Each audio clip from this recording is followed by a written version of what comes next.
सतनाम श्री वाहिगुरु साहिब जीओ। दंडात बंदन अनक बार, सर्ब कला समरथ। डोलन ते राखो प्रभु, नानक दे कर हाथ। डोलन ते राखो प्रभु, नानक दे कर हाथ। परम सन्मानयोग सतगुरु धन धन सतगुरु साहिब श्री गुरु ग्रंथ साहिब महाराज जी दे पावन पवित्र चरनां दे विच जुड़ बैठी गुरसिख साध संगत जीओ, वडभागी हो। धन श्री गुरु ग्रंथ साहिब महाराज जी दे पावन पवित्र चरनां दे विच जुड़ बैठ के सतगुरु जी की पावन बाणी का आनंद मान रहे हो। सब तो पहले गुरु घर दे ग्रंथी साहबान जी ने बहुत प्यार श्रद्धा नाल सुखमनी साहिब का पाठ सानू सबना नूं सरवण करवाया। उस तो बाद गुरु घर दे हजूरी कीर्तनी जथे ने गुरबाणी का बहुत ही रस भिन्ना कीर्तन सानू सबना नूं सरवण करवाया। हुण आप जी की सेवा विच थोड़ा समा गुरमत विचारां लेके हाजिर हुए हाँ। सब तो पहले आप जी गुरु कलगीधर पातशाह जी की बख्शिश कीती हुई गुरु फतेह बुलाओ जी। प्यार जाखो। वाहिगुरु जी का खालसा, वाहिगुरु जी की फतेह। सुखमनी साहिब का पाठ आप जी ने सरवण किया। सुखमनी साहिब की बाणी धन श्री गुरु अर्जन देव सच्चे पातशाह जी की पावन रसना तो उच्चारण की हुई है। बहुत ही मशहूर प्रसिद्ध सरल ये बाणी है। बहुतात विच गुरसिख इसका पाठ भी नित नेम दे नाल करते हैं। सुखमनी साहिब की बाणी दे बारे कई तरह के विचार भी प्रचलित हैं। ये बाणी सुख देने वाली है। ये बाणी आसां पूरियां करती है। बाणी श्री गुरु ग्रंथ साहिब जी दे विच जो भी दर्ज है, किसी का भी महात्म घट या वध नहीं है। ऐसा नहीं कि इस बाणी का महात्म घट है, इस बाणी का महात्म ज्यादा है। ये बाणी पढ़ोगे सुनोगे ज्यादा फल मिलेगा। ये बाणी पढ़ोगे सुनोगे इसका घट फल मिलेगा। इस तरह नहीं है। गुरबाणी विच किते भी ऐसा गुरु साहिब का कोई वचन नहीं है जिस तो यह पता लगे कि यह बाणी पढ़न दे नाल ज्यादा फल मिलता है, यह बाणी पढ़न दे नाल घट फल मिलता है। इस तरह नहीं है। एक ओंकार तो लेके 18, 10, 20 तक जिन्नी भी पावन बाणी श्री गुरु ग्रंथ साहिब जी दे विच दर्ज है, सब दा महात्म, सब दा फल एक जैसा है। इंज कह लीए कि मिश्री दी डली नूं जिस पासियों भी चखीए उस विच मिठास उन्नी ही है, घटदी जां वधदी नहीं है। गुरबाणी विच सानू बाणी पढ़न दी सुनन दी हदायत है। आयो सुनन पढ़न को बाणी, नाम विसार लगह अन लालच, बिरथा जन्म प्राणी। जा फिर आवो सिख सतगुरु के प्यारे हो, गावो सच्ची बाणी। बाणी ता गावो गुरु केरी, बाणिया सिर बाणी। सुन वड भागिया हर अमृत बाणी राम। इस तरह के वचन बाणी विच बेअंत ने। लेकिन किते यह नहीं है कि यह बाणी सुन, यह बाणी ना सुन, यह बाणी पढ़, यह बाणी ना पढ़। इस तरह नहीं है। जप मन मेरे गोबिंद की बाणी, इस तरह के वचन ने। प्रभ बाणी शब्द सुभाखिया, गावो सुनो पढ़ो नित भाई, गुर पूरे तू राखिया। बाणी पढ़नी, सुननी, विचारनी, बाणी का कीर्तन करना, ये गुरु जी की सानू हदायत है, ये सिख का कर्म है। लेकिन यह मन के चलना कि यह बाणी पढ़ांगे फल ज्यादा मिलेगा, यह बाणी पढ़ांगे फल घट मिलेगा, ये ठीक नहीं है। असल दे विच असी फल भी आप ही मिथ लिया है। असी बाणी पढ़न का फल आप मिथ लिया है। बाणी पढ़न सुनन का जो फल है, जो सही फल है, जो ठीक फल है, जो फल मिलता है, वो असी भुला बैठे हाँ। फल असी आप मिथ लिया है। फल की मिथ लिया है?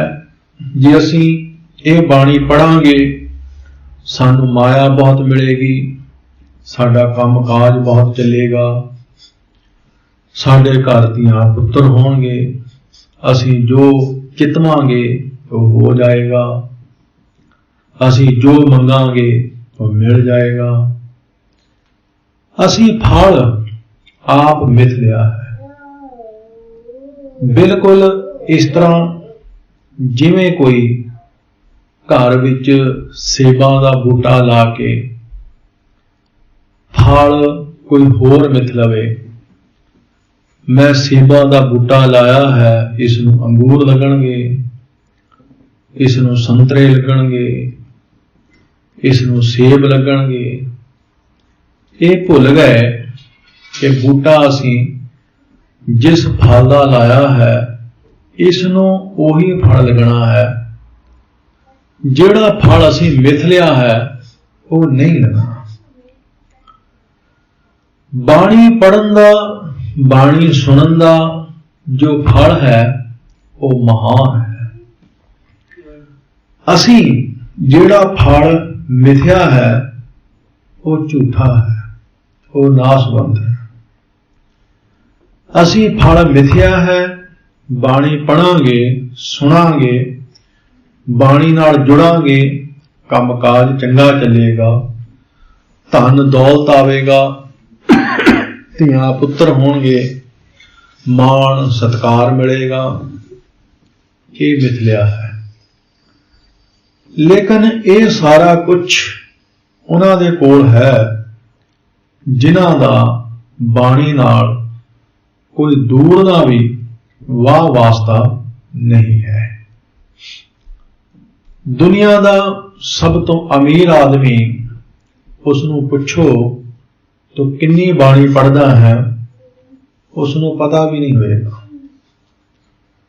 ਸਾਡੇ ਦੇਸ਼ ਦਾ, ਦੁਨੀਆ ਦਾ ਚੌਥੇ ਨੰਬਰ ਦਾ ਅਮੀਰ ਆਦਮੀ, ਉਸ ਨੂੰ ਤੁਸੀਂ ਪੁੱਛੋ ਤੂੰ ਕਿੰਨੀ ਬਾਣੀ ਸੁਣਦਾ ਹੈ, ਕਿੰਨੀ ਬਾਣੀ ਪੜ੍ਹਦਾ ਹੈ, ਜਿਹੜਾ ਕਿ ਤੇਰੇ ਕੋਲ ਇੰਨਾ ਧਨ ਦੌਲਤ ਆ ਗਿਆ ਹੈ, ਉਹ ਕਹੇਗਾ ਕਿਹੜੀ ਬਾਣੀ, ਉਸ ਨੂੰ ਪਤਾ ਵੀ ਨਹੀਂ ਹੋਏਗਾ। ਜੋ ਕੁਝ ਅਸੀਂ ਕੂੜਾ ਕਰਕਟ ਮੰਗਦੇ ਹਾਂ, ਇਹ ਬਾਣੀ ਸਾਨੂੰ ਨਹੀਂ ਦਿੰਦੀ।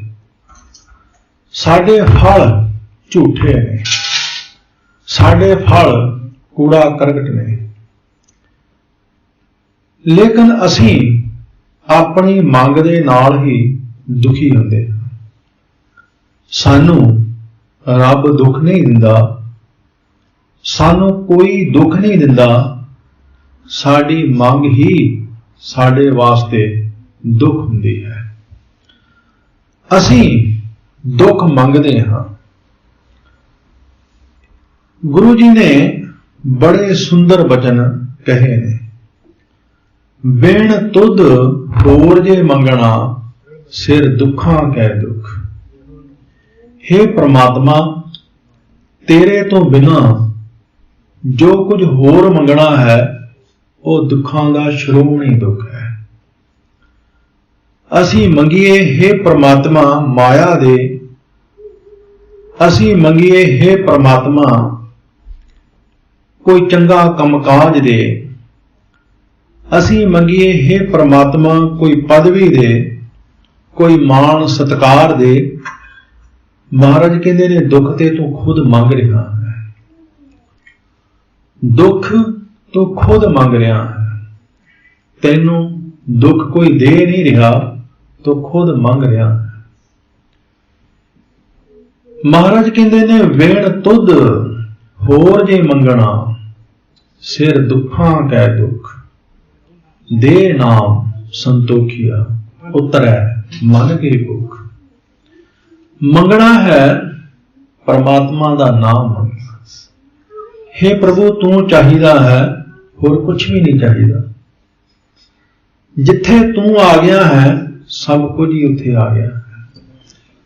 ਕੁਛ ਉਹ ਦੇ ਜਿਸ ਨਾਲ ਮਨ ਦੀ ਭੁੱਖ ਮਿਟ ਜਾਏ, ਤਨ ਦੀ ਨਹੀਂ, ਮਨ ਦੀ ਭੁੱਖ ਮਿਟ ਜਾਏ।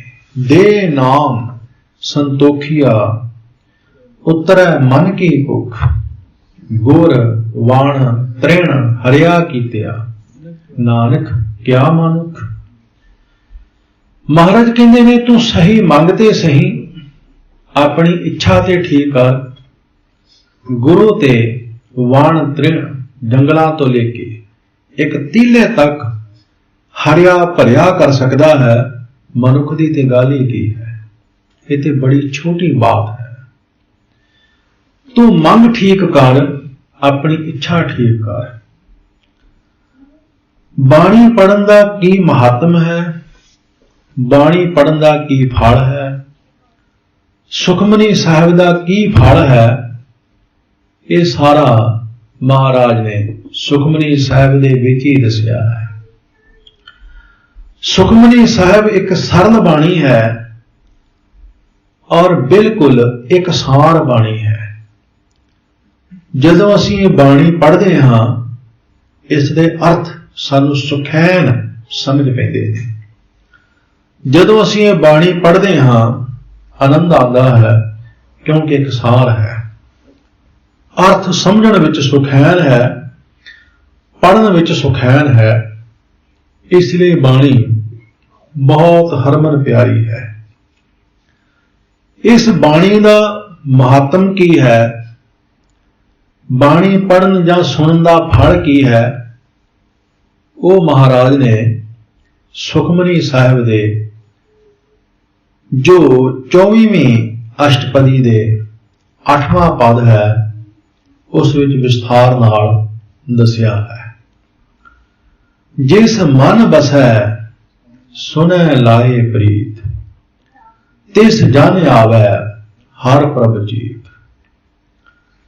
ਜਿਸ ਮਨ ਬਸੈ, ਜਿਸ ਦੇ ਮਨ ਵਿੱਚ ਬਾਣੀ ਬਸਦੀ ਹੈ, ਜਿਸ ਦੇ ਮਨ ਵਿੱਚ ਪਰਮਾਤਮਾ ਬਸਦਾ ਹੈ, ਉਹ ਇਸ ਬਾਣੀ ਨੂੰ ਪ੍ਰੀਤ ਨਾਲ ਸੁਣਦਾ ਹੈ, ਉਹ ਪਰਮਾਤਮਾ ਨੂੰ ਪ੍ਰੀਤ ਨਾਲ ਸੁਣਦਾ ਹੈ। ਜਿਸ ਦੇ ਅੰਦਰ ਪਰਮਾਤਮਾ ਪ੍ਰਤੀ ਕੋਈ ਚਾਹਤ ਹੈ, ਜਿਸ ਦੇ ਅੰਦਰ ਪਰਮਾਤਮਾ ਪ੍ਰਤੀ ਕੋਈ ਲਗਾਓ ਹੈ, ਕੋਈ ਖਿੱਚ ਹੈ, ਗੁਰੂ ਪ੍ਰਤੀ, ਬਾਣੀ ਪ੍ਰਤੀ ਕੋਈ ਖਿੱਚ ਹੈ, ਉਹ ਗੁਰੂ ਨੂੰ ਪ੍ਰੀਤ ਨਾਲ ਸੁਣੇਗਾ। ਜਿਸ ਦੇ ਅੰਦਰ ਬਾਣੀ ਪ੍ਰਤੀ ਕੋਈ ਲਗਾਓ ਹੈ, ਉਹ ਬਾਣੀ ਪ੍ਰੇਮ ਨਾਲ ਸੁਣੇਗਾ, ਪ੍ਰੀਤ ਨਾਲ ਸੁਣੇਗਾ। ਜਿਸ ਬੰਦੇ ਨਾਲ ਸਾਡਾ ਕੋਈ ਲਗਾਓ ਨਾ ਹੋਵੇ, ਜਿਸ ਬੰਦੇ ਪ੍ਰਤੀ ਸਾਡੇ ਮਨ ਵਿੱਚ ਕੋਈ ਖਿੱਚ ਨਾ ਹੋਵੇ, ਅਸੀਂ ਉਸ ਨੂੰ ਬਿਲਕੁਲ ਪਿਆਰ ਨਾਲ ਨਹੀਂ ਸੁਣਦੇ। ਕਿਸੇ ਗੱਲ ਪ੍ਰਤੀ ਸਾਡੇ ਅੰਦਰ ਕੋਈ ਲਗਾਓ ਨਾ ਹੋਵੇ, ਅਸੀਂ ਉਹ ਗੱਲ ਵੀ ਧਿਆਨ ਨਾਲ ਨਹੀਂ ਸੁਣਦੇ। ਜਿਸ ਮੁੱਦੇ ਨਾਲ, ਵਿਸ਼ੇ ਨਾਲ, ਸਬਜੈਕਟ ਨਾਲ ਸਾਡਾ ਕੋਈ ਵਾਹ ਵਾਸਤਾ ਨਾ ਹੋਵੇ, ਸਾਨੂੰ ਕੋਈ ਉਸ ਮੁੱਦੇ ਤੇ ਕੋਈ ਗੱਲ ਦੱਸਣੀ ਚਾਹਵੇ, ਅਸੀਂ ਨਹੀਂ ਸੁਣਦੇ।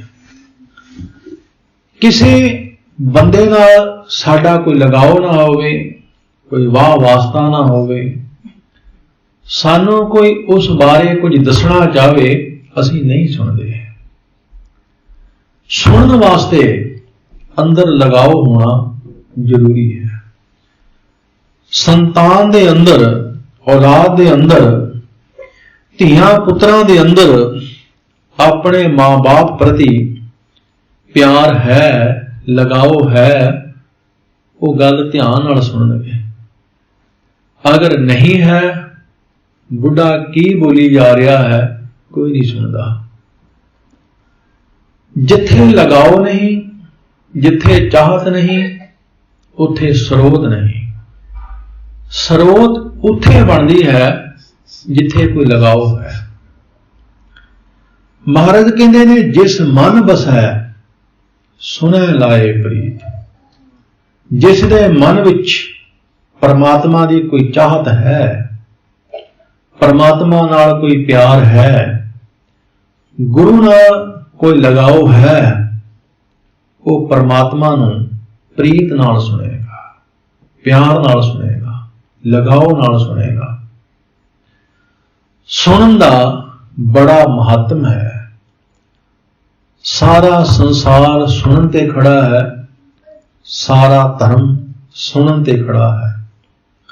ਬੱਚਾ ਜਨਮ ਤੋਂ ਬੋਲਾ ਹੋਵੇ, ਗੂੰਗਾ ਵੀ ਹੋਵੇਗਾ। ਜਦ ਸੁਣੇ ਹੀ ਕੁਛ ਨਹੀਂ ਤਾਂ ਬੋਲੇਗਾ ਕੀ? ਬੱਚਾ ਜੋ ਸੁਣਦਾ ਹੈ ਉਹੀ ਬੋਲਦਾ ਹੈ। ਇਹ ਮਾਂ ਹੈ, ਇਹ ਤਾਈ ਹੈ, ਇਹ ਚਾਚੀ ਹੈ, ਇਹ ਮਾਮੀ ਹੈ, ਬਸ ਉਹੀ ਬੋਲੇਗਾ। ਇਹ ਪਿਤਾ ਹੈ, ਇਹ ਤਾਇਆ ਹੈ, ਇਹ ਚਾਚਾ ਹੈ, ਇਹ ਕੀ ਹੈ, ਬਸ ਉਹੀ ਬੋਲੇਗਾ। ਜਿਹੜੀ ਭਾਸ਼ਾ ਬੱਚਾ ਸੁਣੇਗਾ ਉਹੀ ਉਸਦੀ ਮਾਤ ਭਾਸ਼ਾ ਹੋਵੇਗੀ। ਅਗਰ ਸੁਣੇ ਹੀ ਕੁਛ ਨਹੀਂ तो ਕੀ ਬੋਲੇਗਾ? ਗੂੰਗੇ ਦੀ ਕੋਈ ਮਾਤ ਭਾਸ਼ਾ ਹੀ ਨਹੀਂ ਹੁੰਦੀ, ਕੁਛ ਵੀ ਨਹੀਂ ਬੋਲੇਗਾ। ਧਰਮ ਵੀ ਸੁਣਨ ਤੇ ਖੜਾ ਹੈ। ਹਿੰਦੂ ਦੇ ਘਰ ਬੱਚਾ ਜਨਮਿਆ ਹੈ, ਉਸਨੇ ਸੁਣਿਆ ਹੈ ਰਾਮ ਭਗਵਾਨ ਨੇ, ਉਸਦੇ ਵਾਸਤੇ ਰਾਮ ਹੀ ਭਗਵਾਨ ਹੈ, ਰਾਮਚੰਦਰ ਜੀ ਹੀ ਭਗਵਾਨ ਹੈ। ਉਸਨੇ ਸੁਣਿਆ ਕ੍ਰਿਸ਼ਨ ਭਗਵਾਨ ਹੈ, उसदे वास्ते कृष्ण जी ही भगवान है। उसने सुनिया शिव देवता है, उसने वही मान लिया है। उसने सुनिया पैदा करने वाला ब्रह्मा है, पालन वाला विष्णु है, मारन वाला शिव है, बस उसने उसे नहीं मान लिया। हुण उसका वही धर्म है।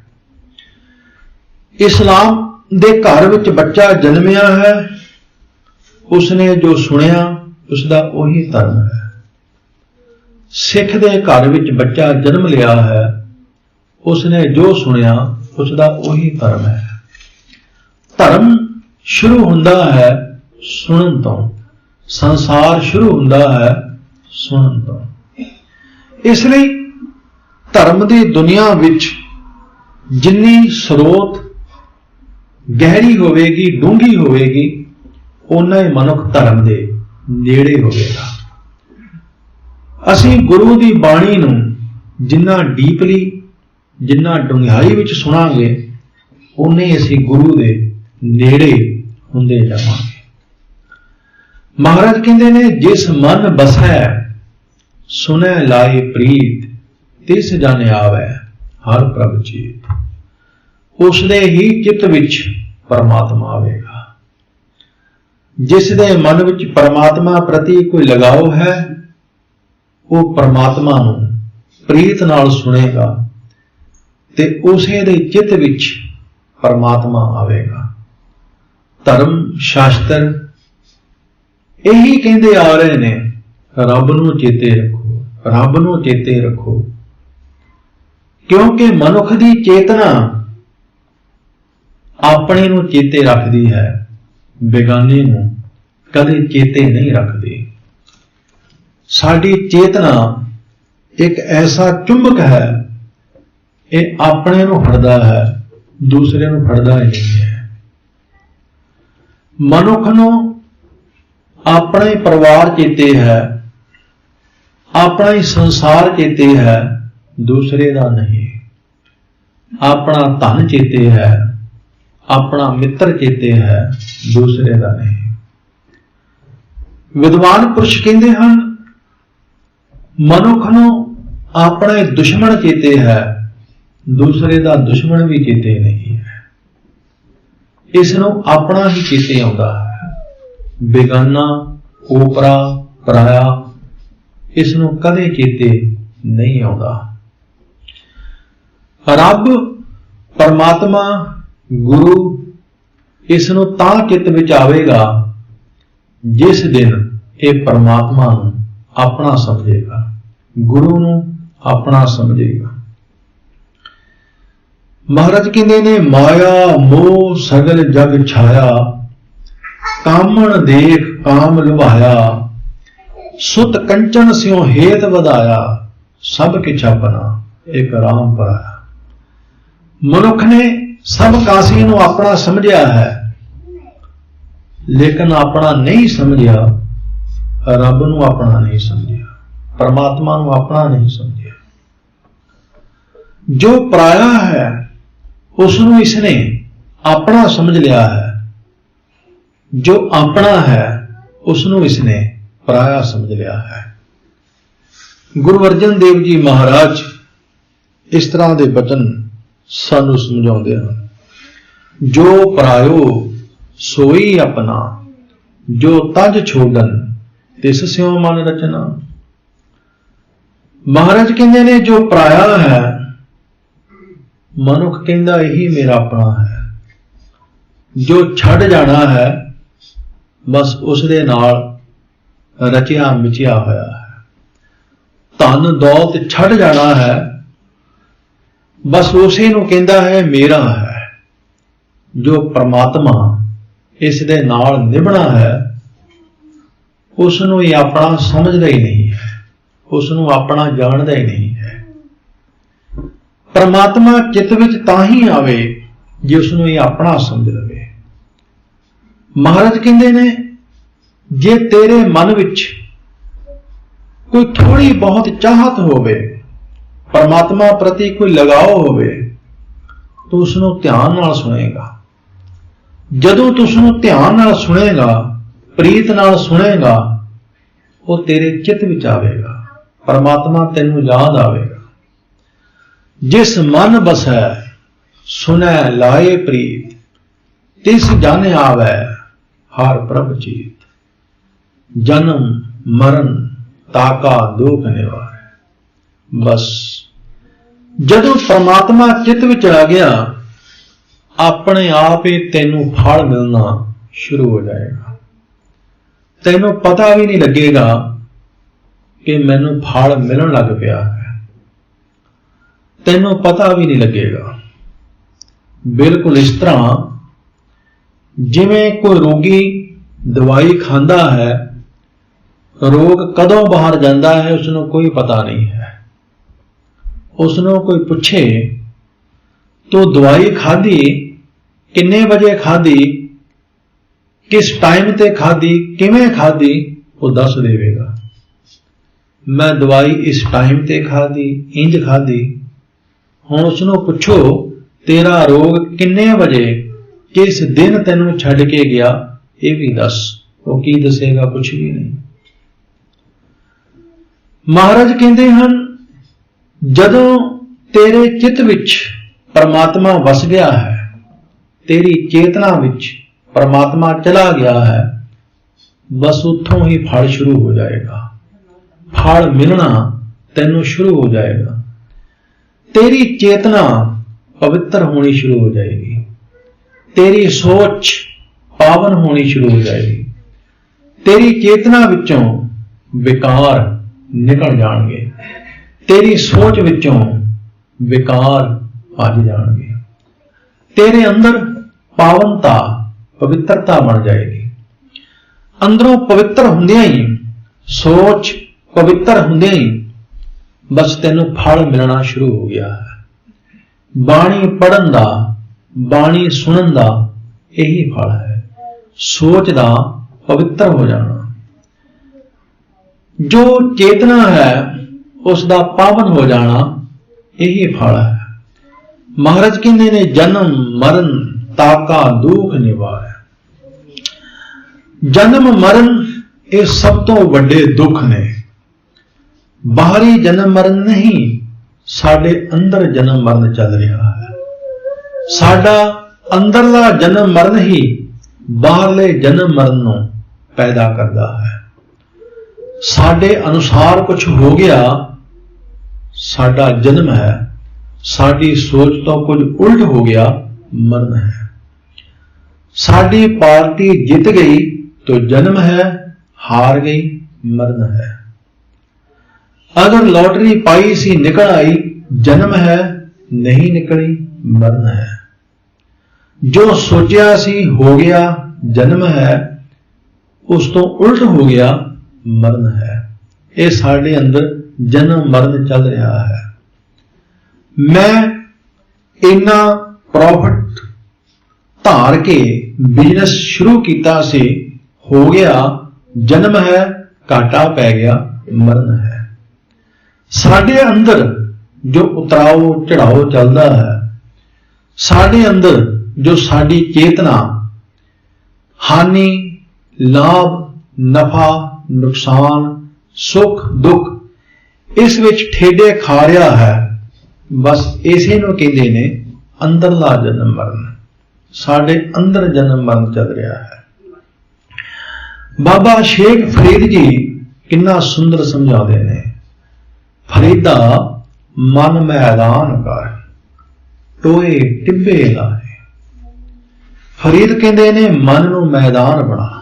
मैदान का अर्थ तुसी समझदे हो, बिल्कुल एक सां है जिथे कोई टोआ टिब्बा नहीं, जिथे कोई डूंग नहीं, जिथे कोई उच्चा टिब्बा नहीं, उसनूं कहंदे ने मैदान।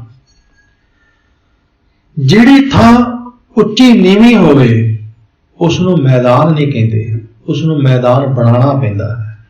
नीवी थां भरनी पैंदी है, उच्चे टिब्बियां दी मिट्टी धोनी पैंदी है। फरीद कहंदे ने मन नूं मैदान बना।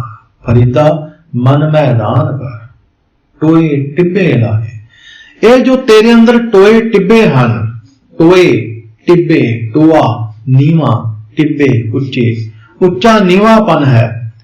ਕਿਸੇ ਨੂੰ ਉੱਚਾ, ਕਿਸੇ ਨੂੰ ਨੀਵਾਂ, ਕਦੇ ਤੂੰ ਅੰਦਰੋਂ ਹੇਠਾਂ, ਕਦੇ ਤੂੰ ਅੰਦਰੋਂ ਉੱਪਰ।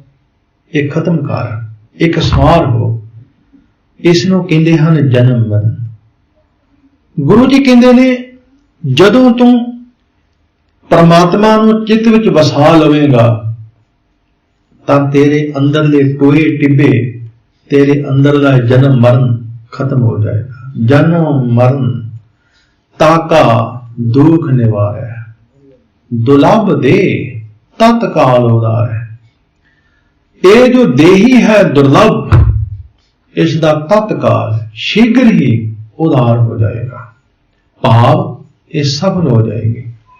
ਸਾਡੇ ਅੰਦਰਲੇ ਟੋਏ ਟਿੱਬੇ, ਸਾਡੇ ਅੰਦਰਲਾ ਜਨਮ ਮਰਨ, ਸਾਡੇ ਅੰਦਰਲਾ ਉਤਰਾ ਚੜਾਅ, ਸਾਡੇ ਇਸ ਸਰੀਰ ਨੂੰ, ਸਾਡੀ ਇਸ ਦੇਹੀ ਨੂੰ ਕਾਮਯਾਬ ਨਹੀਂ ਹੋਣ ਦਿੰਦਾ, ਸਫਲ ਨਹੀਂ ਹੋਣ ਦਿੰਦਾ, ਇਸ ਦਾ ਉਧਾਰ ਨਹੀਂ ਹੋਣ ਦਿੰਦਾ, ਇਸ ਨੂੰ ਉਲਝਣਾਂ ਦੇ ਵਿੱਚ ਪਾ ਕੇ ਰੱਖਦਾ ਹੈ। ਮਹਾਰਾਜ ਕਹਿੰਦੇ ਹਨ ਦੁਲਭ ਦੇ ਤਤਕਾਲ ਉਧਾਰੈ, ਨਿਰਮਲ ਸੋਭਾ ਅੰਮ੍ਰਿਤਤਾ ਕੀ ਬਾਣੀ। ਦੁਲਭ ਦੇਹੀ ਦਾ ਉਧਾਰ ਕੀ ਹੈ? ਨਿਰਮਲ ਸੋਭਾ।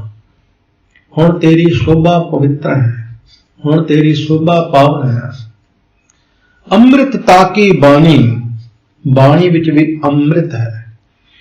ਸੋਭਾ ਤਾਂ ਸਾਰਿਆਂ ਦੀ ਹੈ, ਲੇਕਿਨ ਪਵਿੱਤਰ ਸੋਭਾ ਨਹੀਂ ਹੈ।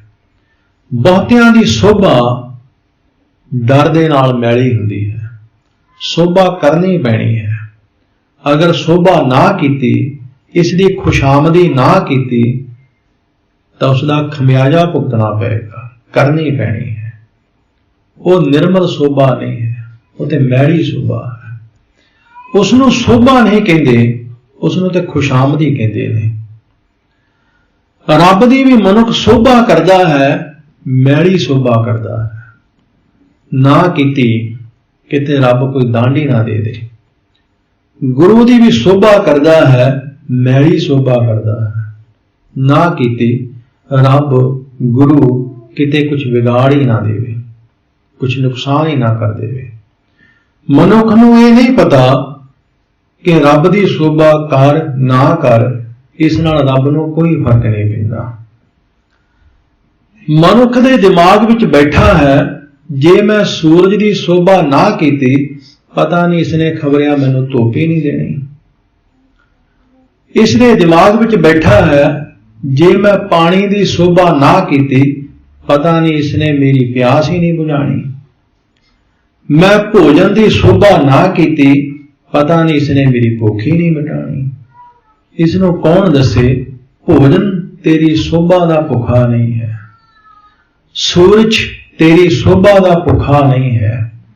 ਤੂੰ ਉਸ ਦੀ ਸੋਭਾ ਕਰ ਨਾ ਕਰ, ਉਹ ਤੈਨੂੰ ਪ੍ਰਕਾਸ਼ ਦੇਵੇਗਾ, ਰੋਸ਼ਨੀ ਦੇਵੇਗਾ। ਤੂੰ ਪਰਮਾਤਮਾ ਦੀ ਸੋਭਾ ਕਰ ਨਾ ਕਰ, ਇਸ ਨਾਲ ਪਰਮਾਤਮਾ ਨੂੰ ਕੋਈ ਫਰਕ ਨਹੀਂ ਪੈਣ ਲੱਗਾ। ਪਰਮਾਤਮਾ ਦੀ ਬਖਸ਼ਿਸ਼ ਦਾ ਮੀਂਹ ਪੈ ਰਿਹਾ ਹੈ, ਪਰਮਾਤਮਾ ਦੀ ਬਖਸ਼ਿਸ਼ ਦਾ ਨਿੱਘ ਆ ਰਿਹਾ ਹੈ, ਸਭ ਨੂੰ ਹੀ ਆ ਰਿਹਾ ਹੈ।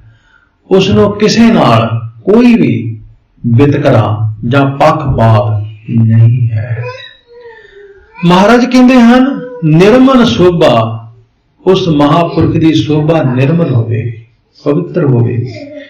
ਫਿਰ ਜਿਹੜਾ ਵੀ ਉਸ ਦੀ ਸੋਭਾ ਕਰੇਗਾ, ਉਸ ਦੇ ਪਿੱਛੇ ਕੋਈ ਲਾਲਚ ਨਹੀਂ, ਉਸ ਦੇ ਪਿੱਛੇ ਕੋਈ ਮੈਲ ਨਹੀਂ। ਉਹਦੀ ਪਵਿੱਤਰ ਸੋਭਾ ਹੈ, ਪਾਵਨ ਸੋਭਾ।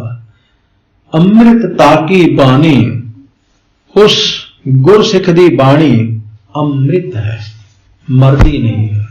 ਭਾਵ ਐਸਾ ਗੁਰੂ ਦਾ ਸਿੱਖ ਜਦੋਂ ਰਸਨਾ ਤੋਂ ਬੋਲਦਾ ਹੈ, ਉਹਦੇ ਬੋਲਾਂ ਵਿੱਚ ਸਿੱਖਿਆ ਹੈ, ਉਹਦੇ ਬੋਲਾਂ ਵਿੱਚ ਉਪਦੇਸ਼ ਹੈ, ਉਹਦੇ ਬੋਲਾਂ ਵਿੱਚ ਸੰਸਾਰ ਦਾ ਭਲਾ ਹੈ, ਉਹਦੇ ਬੋਲਾਂ ਵਿੱਚ ਕੋਈ ਸੇਧ ਹੈ। ਕਬੀਰ ਜੀ ਬੋਲੇ ਨੇ, ਉਹਨਾਂ ਦੀ ਬਾਣੀ ਅੰਮ੍ਰਿਤ ਬਣ ਗਈ ਹੈ।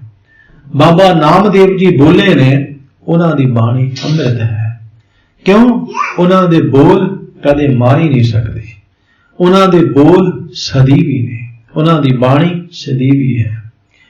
ਜਿਸ ਦੇ ਮਨ ਵਿੱਚ ਪਰਮਾਤਮਾ ਵਸ ਗਿਆ ਹੈ, जिसका जन्म ते मरण का दुख दूर हो गया है, जिसने अपने मन नूं मैदान बना लिया है, जिहड़ा अंदरों दुख सुख विच इकसार रहना सीख गया है, महाराज कहते ने उसकी शोभा पवित्र है, उसके बोल अमृत ने, निर्मल शोभा। अमृत ताकी बाने, एक नाम मन माहे समाने। क्यों? क्योंकि एक परमात्मा का नाम उसके मन विच समा गया है, उसके अंदर एक परमात्मा का नाम घर कर गया है, उसके जीवन का आसरा परमात्मा का नाम बन गया है। हुण जो बोलता है नाम नूं समर्पित होकर बोलता है, जो बोलता है नाम ते विश्वास रख के बोलता है। उसनूं हुण अपने आप ते विश्वास नहीं, उसनूं परमात्मा ते विश्वास है।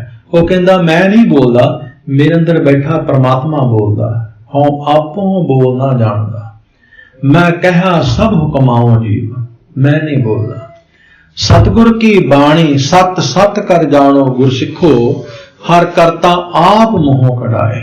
महाराज कहते ने गुरु बोलता है, गुरु दे हिरदे विच परमात्मा बैठा है, बस वही बोलता है। मुख गुरु दा है, बोलता ते परमात्मा है।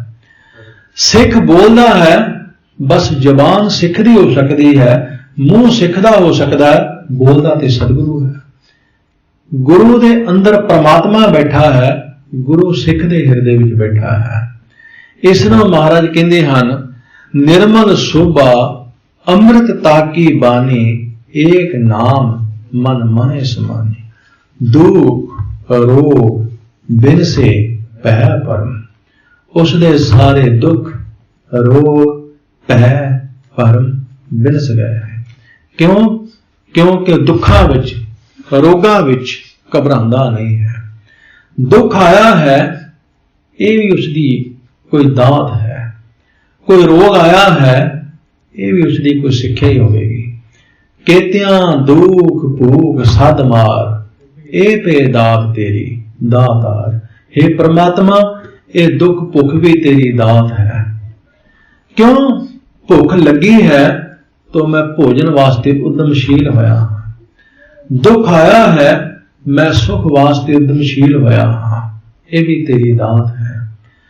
सुखी मनुख आलसी हो जाता है, दुखी मनुख उद्यमशील होता है। गुरु नानक देव जी महाराज इसनूं कहंदे ने दुख दारू सुख रोग पया। दुख ते दारू बन गया है। दुख से भोजन नहीं मिलता, हुण दारू बन गया है, उद्यमशील बन गया है, कोई कामकाज करता है। सुख रोग बन गया है, क्योंकि सारे सुख ने कुछ करना ही नहीं पैंदा। सवेरे बेड ते बैठे चाह का कप मिल जाता है, तत्ता पानी मिल जाता है, धोते प्रेस कीते कपड़े मिल जाते हैं, पक्या पकाया भोजन परोस के सामने आ जाता है। बस ये सुखी रोग बन गया है। बहुतियां दा ये सुखी रोग बन गया है। बहुतात विच लोकां नूं दूसरियां ते निर्भर रहण दी आदत पै जाती है, दूसरियां ते डिपेंड रहण दी आदत पै जाती है।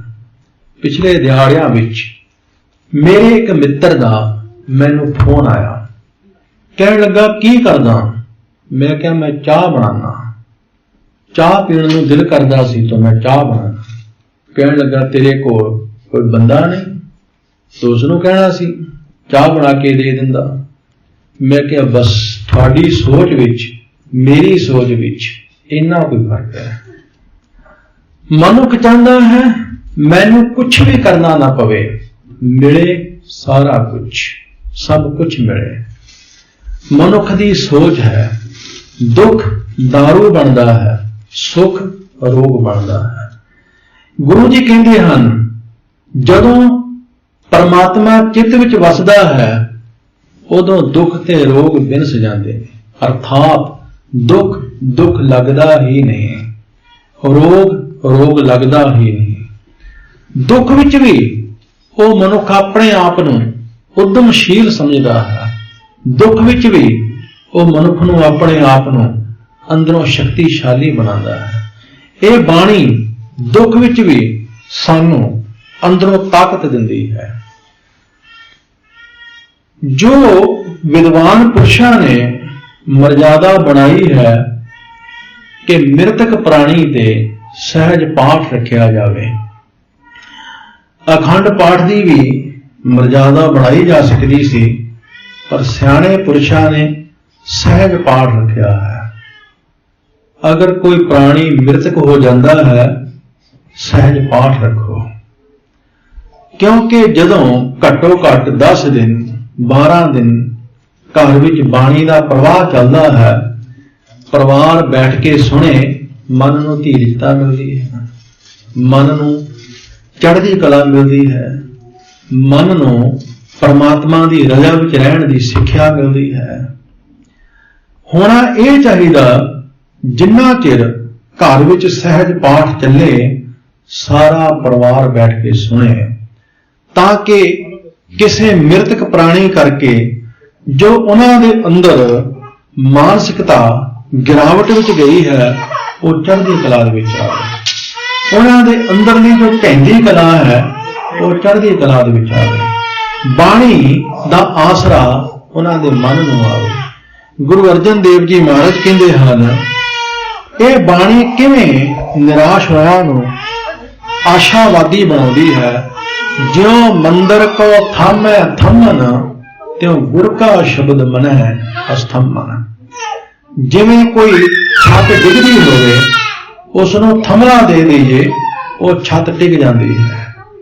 बाणी भी साडे डिगदे मन नूं आसरा दिंदी है, सहारा दिंदी है। ज्यों मंदिर को थामै थमन, त्यों गुर का शब्द मन है अस्थमन। जो पाखान नाव चढ़ तरह, प्राणी गुर चरण लगत निस्तर है। जिवें कोई पत्थर डुबदा होवे, डुबदे नूं बेड़ी मिल जाए, उही डुबदा पत्थर तैर जाता है। महाराज कहते ने, जदों कदे दुख दे विच मन डुबदा होवे, ढैंदी कला विच जांदा होवे, गिरावट वल नूं जांदा होवे, गुरु दे चरणों का आसरा लै, बाणी दे चरणों का आसरा लै। बाणी तैनूं इस तरह सहारा देवेगी जिवें डुबदे पत्थर नूं एक बेड़ी सहारा देती है, एक नौका सहारा देती है। इस तरह महाराज कहते ने, बाणी मन नूं आसरा दिंदी है, मन नूं सहारा देती है। दुख रोग बिनसे भै भरम, उथों भै खत्म हो जाता, भरम भटकना खत्म हो जाती है। साध नाम निर्मल ताके कर्म, ऐसे गुरसिख का नाम साध पै गया है। यह तो साधु है। साध किसी लिबास का नाम नहीं है, किसी भेख का नाम नहीं है। साध उसनों नहीं कहते ये फलाने साधु की गद्दी ते बैठा है, इस तरह कुछ भी नहीं है। साध का अर्थ है जिसने अपने जीवन को साध लिया है, जिसने अपने मन को साध लिया है, अपने विचारों को साध लिया है, अपनी सोच को साध लिया है। भाई गुरदास जी कहते हैं, तैसे मन साध साध साधना के साध पहे, सकल संसार को उधार अवगाही से। अगर कोई अपने मन को साध लवे, बस वही साधु है, उसका नाम साध है। सिख ने अपना जीवन साध लिया है, अपना मन साध लिया है, अपनी सोच को साध लिया है, अपने कर्म को साध लिया है। उस साधे हुए जीवन का नाम है साध। महाराज कहते ने, साध नाम निर्मलता के कर्म, उसके कर्म पवित्र ने। ऐसा गुरसिख जदों कुछ भी करता है, वो सरबत के भले वास्ते करता है। ऐसा गुरसिख अपनी जान को खतरे में पा के भी दूसरियां का भला करता है। ऐसा गुरसिख अपना नुकसान करवा के भी दूसरियां का भला करता है। विद्वान पुरुष कहते हैं, संसार के 4 तरह के लोग ने। एक मक्खी समान ने, एक सप दे समान ने, एक दैंत समान ने, एक देवता समान ने। मक्खी दुध विच पै जाती है, चाह विच पै जाती है, भोजन ते बैठ जाती है, खाण दे योग पदार्थ नहीं रहता। लेकिन इस नाल मक्खी नूं की लाभ? तत्ती चाह विच मक्खी पै गई, मक्खी नूं की मिलिया? अपनी जान दे दिती, दूसरे दे पीण जोगी ना छड्डी। गर्म दुध विच मक्खी पै गई, मक्खी नूं की लाभ होया? अपनी जान दे दिती, दूसरे दे पीण जोगा ना छड्डिया। ऐसे लोग अपना नुकसान करके भी दूसरे दा बिगाड़ना, अपना बिगड़दा पिया बिगड़े पर दूसरे दा जरूर बिगाड़ना, इस नूं कहंदे ने मक्खी वर्गे लोग। दूसरे ने सप समान लोग। कहंदे ने सर्प जदों डंग मारदा है अपने बचाव वास्ते मरदा है। जदों सर्प नूं इह लगे कि यह बंदा मेरे लिए खतरा हो सकता है, वो अपने बचाव वास्ते डंग मारदा है। सर्प की पूछ से किते अचानक पैर आ जाए, वो एकदम डंग मारदा है। क्यों मारदा है? ताकि मेरी जान बच जाए। ऐसे लोग अपने बचाव वास्ते दूसरे की जान लैण तुक भी चले जाते हैं। मक्खी दूसरे का नुकसान करने वास्ते अपनी जान देण तक चली जाती है, सप अपनी जान बचाउण वास्ते दूसरे की जान लै लैंदा है। वो लोग ਜਿਹੜੇ दूसरे का नुकसान करने वास्ते अपनी जान दे सकते हैं, कुछ वो लोग ਜਿਹੜੇ अपनी जान बचाउण वास्ते दूसरे की जान लै सकते हैं। तीसरे विद्वान पुरुषों ने कहा आसुर दैंत। दैंत का अर्थ है दूसरे का नुकसान ही नुकसान करना, अपना फायदा होवे या नफा होवे इस नाल कोई मतलब नहीं है। दूसरे का नुकसान कीतियां सानू फायदा है नुकसान है ये सोचना ही नहीं है, बस नुकसान करना है, दूसरे का नुकसान करना है, ये फितरत है, ये स्वभाव है। दूसरे का नुकसान कीतियां साडा की फायदा की नुकसान, इस नाल साडा कोई वाह वास्ता नहीं है, पर नुकसान करना है। और चौथे ने देवता समान लोग। दूसरे का भला करना है, दूसरे का भला कीतियां साडा नुकसान हुंदा फायदा हुंदा, ये असीं सोच नहीं रखते। किसी दूसरे नूं डुबदे नूं बचाना, असीं डुब जाइए जां सानू कोई मान मिले, ये बात दीयां गल्लां ने। सिख दा धर्म है डुबदे नूं बचाना। सिख दा धर्म है दूसरे का भला करना। दूसरे का भला करदे उसका अपना भला हो गया जां उसका अपना कोई नुकसान हो गया, इस वाल सिख की सोच जाती ही नहीं है। ये नहीं सिख सोचता। सिख की सोच विच है सरबत का भला, बस भला करना है। इसनों महाराज गुरु अर्जन देव जी महाराज सिख की परिभाषा विच दसदे ने, साध नाम निर्मलता के कर्म। कर्म पवित्र ने, कर्म सरबत के भले वाले ने, कर्म दूसरिਆਂ ਦੇ हित वाले ने। कर्म के पिछे कोई लालच नहीं है, कर्म के पिछे कोई हंकार नहीं है, कर्म के पिछे कोई हौ नहीं है। साध नाम निर्मलता के कर्म सब ते उच्च ताकि शोभा बने। महाराज कहते हैं ऐसे गुरसिख की शोभा सारियां तो उच्ची है, जिसकी परिभाषा इस पूरे पाद विच महाराज दस के आए ने। जिस दे मन विच परमात्मा का लगाव है, जो प्रीत नाल परमात्मा नूं सुनदा है, जिस दे मन विच परमात्मा बसदा है, चित विच परमात्मा बसदा है, जिसने जन्म ते मरण तो छुटकारा पा लिया है, जिसकी शोभा पवित्र है, जिसकी बाणी अमृत बन गई है, जिसका नाम साधु है, जिहड़ा दुखा रोगां तो उपर उठ गया है, जिसके कर्म पवित्र ने। महाराज कहते हैं उसकी शोभा पावन है, निर्मल शोभा। अमृत ताकी बानी एक नाम मन माहे समानी, दुख रोग बिन से भय परम, साध नाम निर्मल ताके कर्म सब ते उच्च ताकि शोभा बने। उस महापुरख की शोभा सारियां नालों उच्ची है। माया धारी की शोभा भी उसके समान नहीं। किसी विद्वान पुरुष की भी शोभा उस महापुरख के समान नहीं। किसी राजे महाराजे की शोभा भी ਉਸ ਦੇ ਸਮਾਨ ਨਹੀਂ। ਬਾਬਾ ਰਵਿਦਾਸ ਜੀ ਕਹਿੰਦੇ ਨੇ, ਪੰਡਤ ਸੂਰ ਛਤਰਪਤ ਰਾਜਾ ਭਗਤ ਬਰਾਬਰ ਔਰ ਨਾ ਕੋਏ। ਕੋਈ ਵਿਦਵਾਨ ਪੰਡਤ, ਕੋਈ ਸੂਰਮਾ, ਕੋਈ ਰਾਜਾ ਮਹਾਰਾਜਾ ਵੀ ਉਸ ਮਹਾਪੁਰਖ ਦੀ ਬਰਾਬਰੀ ਨਹੀਂ ਕਰ ਸਕਦਾ। ਸਭ ਤੇ ਉੱਚ ਤਾकि ਸੋਭਾ ਬਣੇ ਨਾਨਕ ਇਹ ਗੁਣ ਨਾਮ ਸੁਖ ਮਨੇ। ਮਹਾਰਾਜ ਕਹਿੰਦੇ ਨੇ, ਇਹਨਾਂ ਗੁਣਾਂ ਕਰਕੇ ਇਸ ਬਾਣੀ ਦਾ ਨਾਮ ਸੁਖਾਂ ਦੀ ਬਣੀ ਹੈ।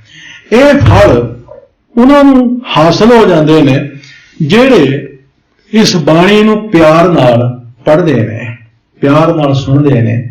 ਐਸੀ ਉੱਚੀ ਆਤਮਿਕ ਅਵਸਥਾ ਉਹਨਾਂ ਗੁਰਸਿੱਖਾਂ ਦੀ ਬਣ ਜਾਂਦੀ ਹੈ। ਐਸੀ ਆਤਮਿਕ ਜੀਵਨੀ ਉਹਨਾਂ ਗੁਰਸਿੱਖਾਂ ਦੀ ਬਣ ਜਾਂਦੀ ਹੈ। ਉਹਨਾਂ ਨੂੰ ਐਸਾ ਉੱਚਾ ਮਰਾਤਬਾ ਪ੍ਰਾਪਤ ਹੋ ਜਾਂਦਾ ਹੈ। ਗੁਰੂ ਅਰਜਨ ਦੇਵ ਜੀ ਮਹਾਰਾਜ ਦੇ ਪਾਵਨ ਬੋਲਾਂ ਦੀ ਵਿਚਾਰ ਆਪ ਜੀ ਨੇ ਬੜੇ ਪਿਆਰ, ਬੜੇ ਟਿਕਾਓ ਦੇ ਨਾਲ ਸਰਵਣ ਕੀਤੀ। ਭੁੱਲਾਂ ਚੁੱਕਾਂ ਦੀ ਖਿਮਾ। ਗੁਰੂ ਕੀ ਸਾਧ ਸੰਗਤ ਜੀਓ, ਅਗਲੇ ਐਤਵਾਰ ਸੰਗਰਾਂਦ ਦਾ ਵੀ ਦਿਹਾੜਾ ਹੈ। ਉਸ ਦਿਨ ਆਪ ਜੀ ਦੀ ਸੇਵਾ ਦੇ ਵਿੱਚ ਮਹੀਨੇ ਦੀ ਵਿਚਾਰ ਕਰਨ ਦੀ ਨਿਮਾਣੀ ਕੋਸ਼ਿਸ਼ ਕਰਾਂਗੇ। ਅਗਰ ਗੁਰੂ ਸਾਹਿਬ ਨੂੰ ਪਾਇਆ ਤੇ ਜ਼ਰੂਰ ਆਪ ਜੀ ਦੀ ਸੇਵਾ ਵਿੱਚ ਹਾਜ਼ਰ ਹੋਵਾਂਗੇ। ਆਪ ਜੀ ਨੇ ਬੜੇ ਟਿਕਾਓ, ਬੜੇ ਪਿਆਰ ਦੇ ਨਾਲ ਸ਼ਬਦ ਦੀ ਵਿਚਾਰ ਸਰਵਣ ਕੀਤੀ ਹੈ। ਜਿੱਥੇ ਤੁਸੀਂ ਟਿਕਾਓ ਪਿਆਰ ਦੇ ਨਾਲ ਕਥਾ ਸਰਵਣ ਕੀਤੀ, ਕਥਾ ਦੇ ਸਤਿਕਾਰ ਵਿੱਚ ਬੇਨਤ ਮਾਇਆ ਵੀ ਅਰਦਾਸ ਕਰਵਾਈ।